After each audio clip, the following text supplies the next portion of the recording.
Our last speaker, Dr. Heather Lawford, has spent about 15 years studying the power and potential of youth. Before joining Bishop's faculty, she did a postdoctoral fellowship with the Centre of Excellence in Youth Engagement, led by the Students' Commission of Canada, an organization that partners with youth to give youth voice a platform and help youth create the Canada they want. Last July, Dr. Lawford began her position as Canada Research Chair in Youth Development. Please welcome Dr. Heather Lawford to the stage.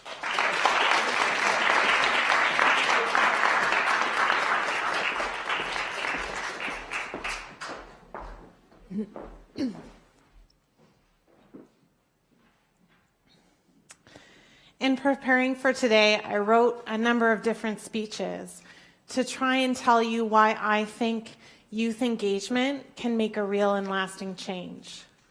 I wrote a speech about how Canada is not meeting the standards set out by the UN and the Conventions of the Rights of the Child, but that felt really far away from the work that I'm doing with my community. I wrote a speech about the promising practices that are happening in the research literature around youth engagement, but that felt like a lot to fit into 12 minutes.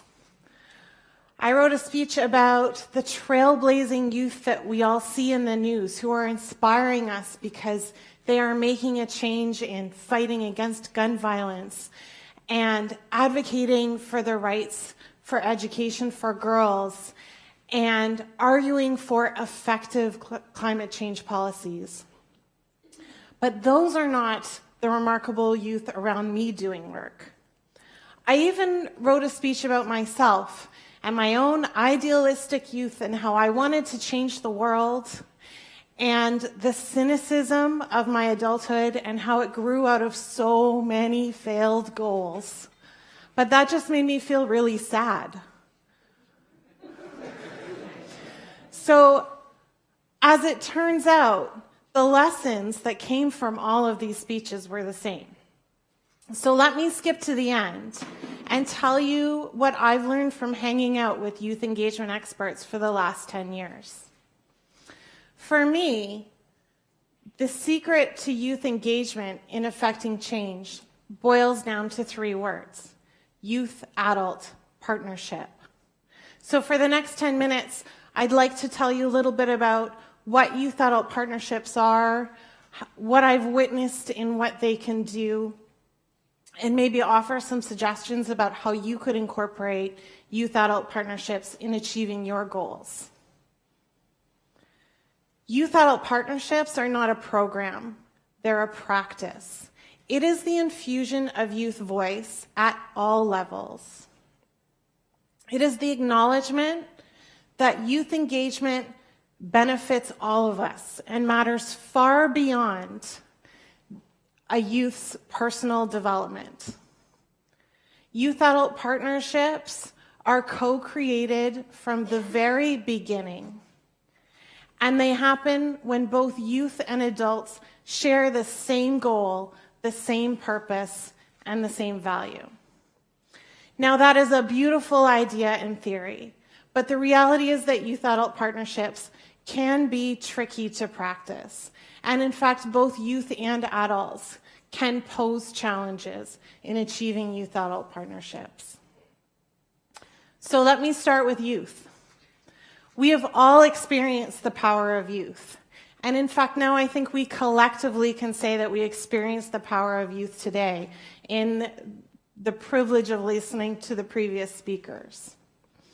The energy that youth bring into the room, the creativity, that very refreshing challenging of the status quo. My friend who's taught me a lot about youth-adult partnerships, Heather Ramey, has a term for that rush that you get when you witness young people coming together to effect positive change. She calls it the youth conference high. And we both seek it out at least once a year. But sometimes it can be challenging to work with youth. They often don't have the same vocabulary as adults, and so that poses barriers to communication. Sometimes they're not aware of the amount of time and work it's going to take to achieve the goal that they've set for themselves. Young people tell us all the time that they have really important goals like reversing climate change and human equality. Great goals. But sometimes they don't have the experience to understand how many complex systems are involved in those goals. And that to work towards those goals, you might need to understand things like political agendas and economic realities, and even logistical concerns. Without support, sometimes those obstacles can be impossible to overcome. And though their intentions are good, it's hard for them to reach those milestones. A couple of years ago, I heard David Hogg, 18 years old, one of the founders for March for Our Lives, say that he wanted us to start only voting for moral politicians. And I laughed to myself when I heard that, at the naivety of that statement. But then I turned the lens on myself and I wondered, at what point did I stop believing in that idea?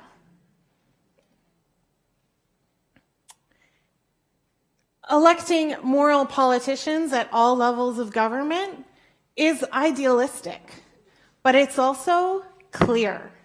It fits nicely in a tweet.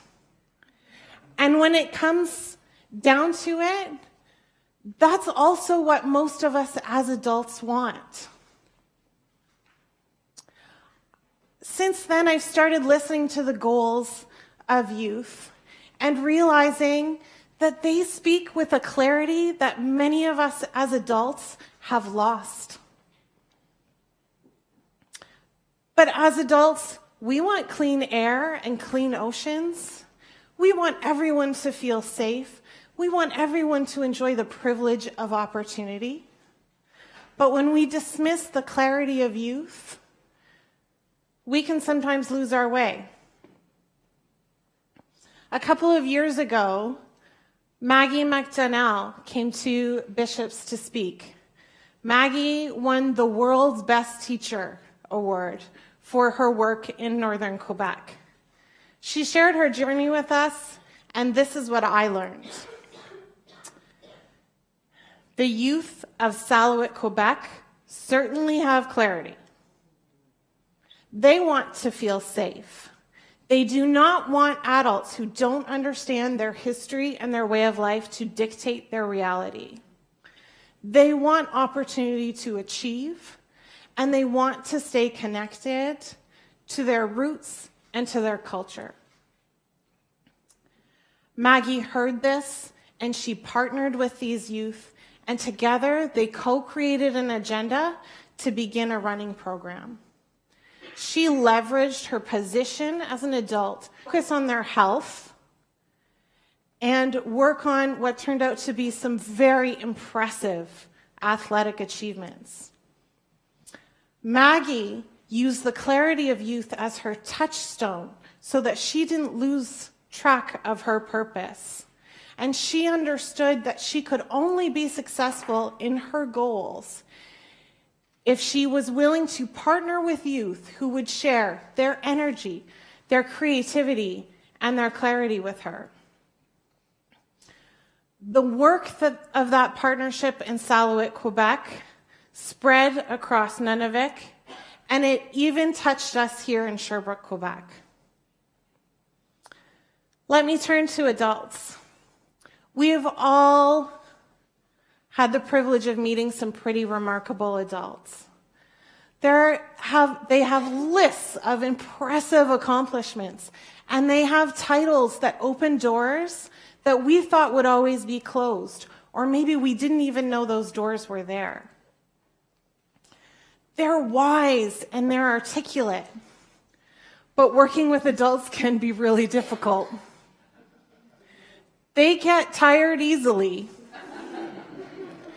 And they're not willing to stay up late when those really good ideas emerge.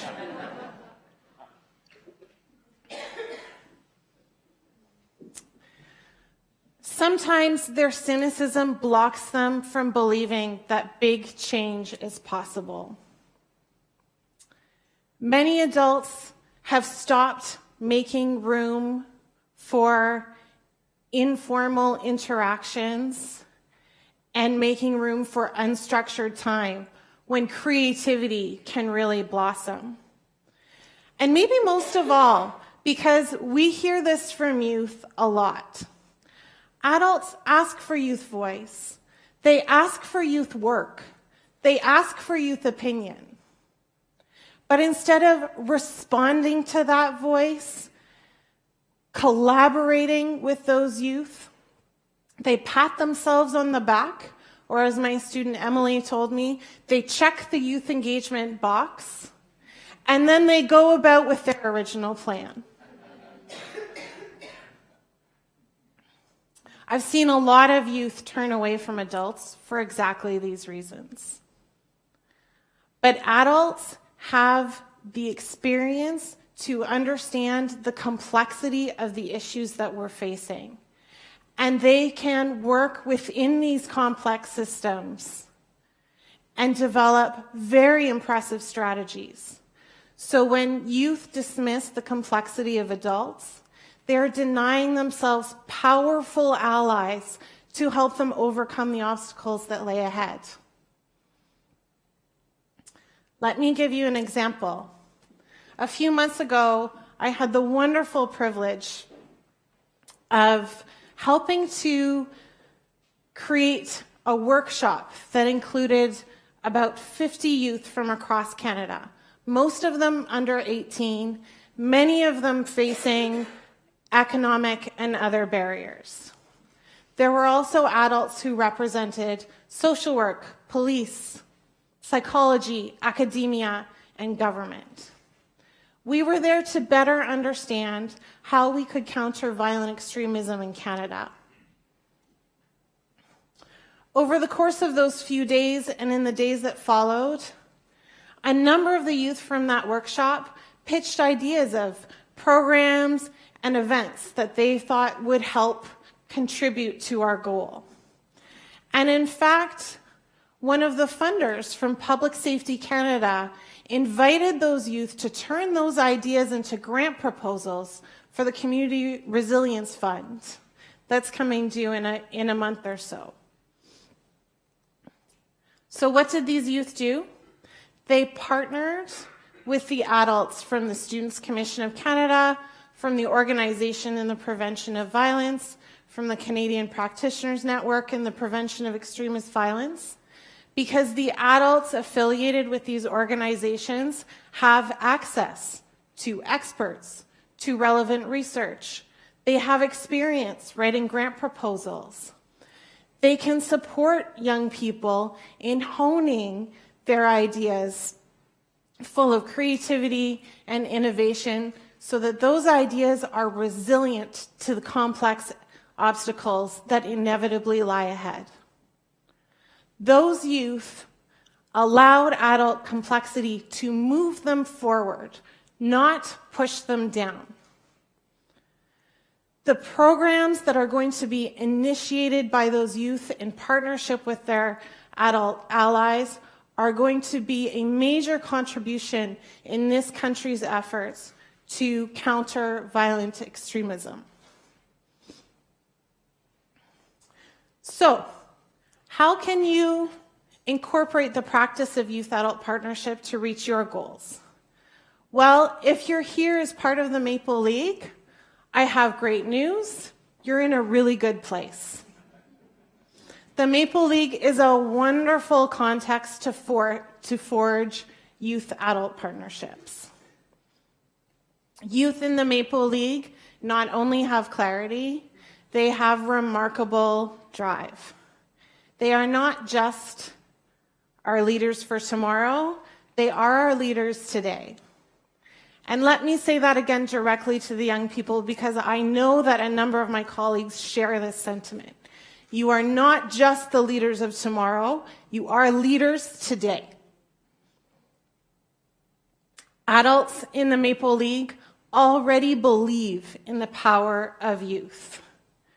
What's more, they are a bridge not only to the allies of the here and now, but to the allies who live in the pages of history, of literature, of science, of art. And these adults can connect you to the great thinkers who also share your goals and purpose. Because we know that the most complex problems are going to be solved by the liberal education model. From there, it's time to find your partners and engage in a conversation.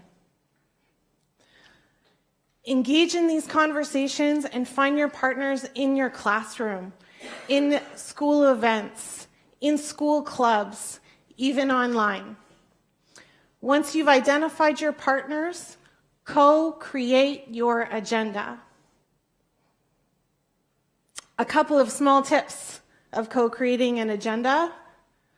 Make sure that it is flexible enough that you are allowing for the adaptations that come with the evolution of your partnership, and that you are acknowledging all of the gifts, abilities, capacities of your partners. Beware of jargon and allow yourself to be called out on your jargon, because jargon limits who gets to participate in the conversation. Create both formal spaces and informal spaces for voice. Create spaces for voice to be expressed in the written word, in the spoken word, even in art. And above all else, keep respect at the center of every interaction. So what happens when you partner the clarity of youth with the complexity of adulthood? Wisdom becomes infused with energy. Creativity becomes infused with strategy. And intention turns into endurance. And that is when we will see real and lasting change. Thank you.